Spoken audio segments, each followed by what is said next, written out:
안 오는 날은 새벽 2시까지 막 버틸다가 자고 그럼 아침에 7시 반에 일어나면 6시보다 한 4시간이 5시간밖에 못 자는 거잖아요. 일주일에 3번, 2번 거의 반절이 거의 다 그래요. 수업하면서 힘들어서 집중이 안 돼서 공부가 안 돼요. 요즘에 초등학교도 막 벌점 있잖아요. 벌점 받는데 벌점도 근데 벌점 1점이거든요, 제가 가면. 근데 1점 받고서 조금만 짜증나게 해도 신경질 내고 제가 좀 그러거든요. 그러니까 집에 식구들한테 화내는 것처럼 친구들한테도 이렇게 못 참고 바로바로 좀 화를 내고 좀 그렇게 되니? 다혈질이에요. 친구들한테도? 네, 조금. 학교에서도 저희 반 반장이 저 일부러 때리고 가서는 미안해, 일부러 그랬어. 그러고서 도망가요. 그때 갑자기 화가 나가지고 걔 책상 뒤집어 놓고 왔어요. 제 욕을 하거나 저한테 뭐라 하는 거 있잖아요. 그럼 그때 제가 소심해져요. 제가 나 싫어하나라는 생각 들고 그러면요 왠지 모르게 소심해지고 걔 일부러 피하고. 얼굴이 뭐 흉터 있어요? 네. 7살 때 자전거 타면서 이렇게 갈았잖아요. 네. 눈썹 문신해서 남은 것처럼 남아있는 거예요. 한 아이한테 계속 집중적으로 놀림받고 하니까 어디를 가든지 제가 데리고 가도 어머 너 볼펜 그었잖아 빨리 지워 이랬어요.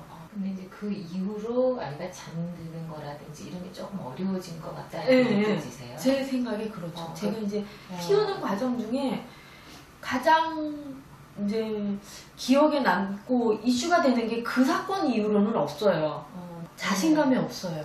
내가 만약에 못하면 다른 애들 욕 엄청 할 텐데 나는 그런 욕 듣기 싫은데 그거를 되게 두려워하는 마음 있잖아요.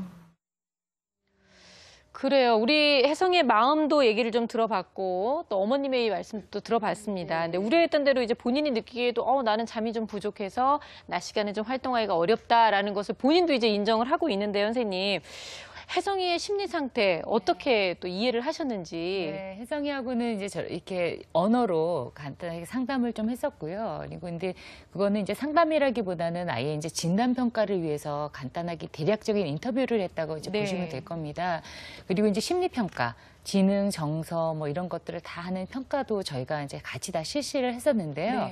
거기 이제 종합적인 소견을 좀 말씀을 좀 드리면 첫 번째로는 이제 우리가 인지에 대해서 한번 좀 고민을 해봐야 되는데요. 아이는 그냥 혜성이는 자기 또래 수준만큼 그냥 적절하게 이렇게 좀 기능을 하고 있는 상태였어요. 근데 어머님하고 이제 상담을 한 결과에서는 어머님이 공부에 대해서 아이하고 좀 이렇게 갈등이 좀 많으셨던 것 같아요. 그래서 그것 때문에도 아이가 이제 좀 그 자신감이 저하된 것도 사실은 좀 있습니다. 그런데 세부적인 내용을 이렇게 좀 살펴보면은 단순하거나 정말 동기를 가지고 내가 해내고 말 테야 이런 건 최우수예요.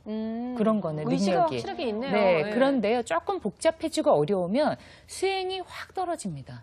그러니까 그거는 어떤 거를 좀 반영할 수 있냐면 정서적인 것을 좀 반영할 수 있어요.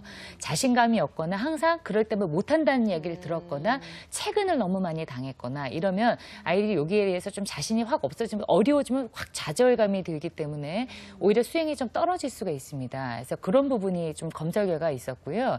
그다음에 이제 아까 친구에 대한 갈등들 이렇게 이야기하잖아요. 두 번째 이제 사회성 부분을 저희가 좀 봤더니 다른 아이들하고 잘 어울려 지내고 싶어하는 동기들은 높은데요. 아이가 이제 상황 파악이라고 그래서 다른 사람이 이렇게 행동하면은 이건 어떤 의미구나 이렇게 파악을 하고 이렇게 해야 되는데 그 부분이 살짝 좀 미진한 부분이 좀 있었어요. 그래서 건드리기만 해도 이건 나를 위해를 가하는 거다. 이렇게 좀 오해할 수 있죠. 이제 이건 마찬가지로 이것도 좀 정서적인 문제나 이런 것이 좀 결부될 수가 있는데요.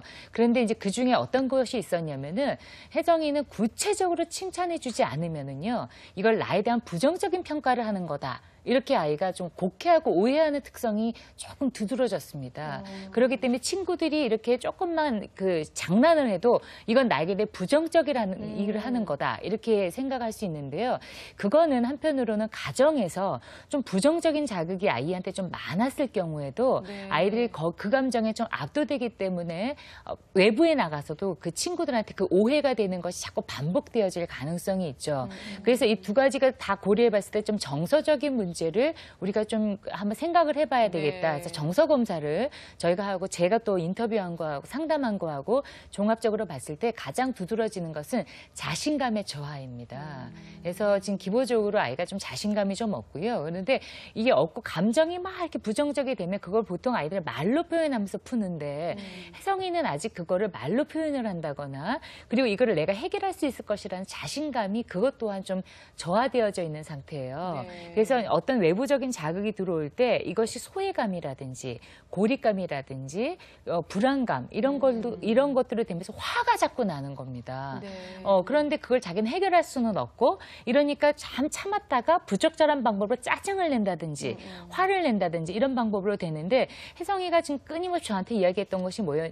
자주 이야기했던 것이 가족들이 다 저보고 성질이 나쁘다고 해요. 그런 이야기를 그래요? 하거든요. 네. 그러니까 왜요, 이제 어머니?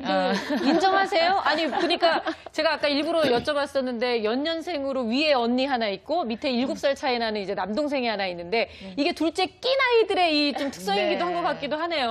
어떠세요, 네. 어머니? 제가 느끼기에도 예. 우리 혜성이가 굉장히 예. 언니한테 대하는 거나 동생한테 대하는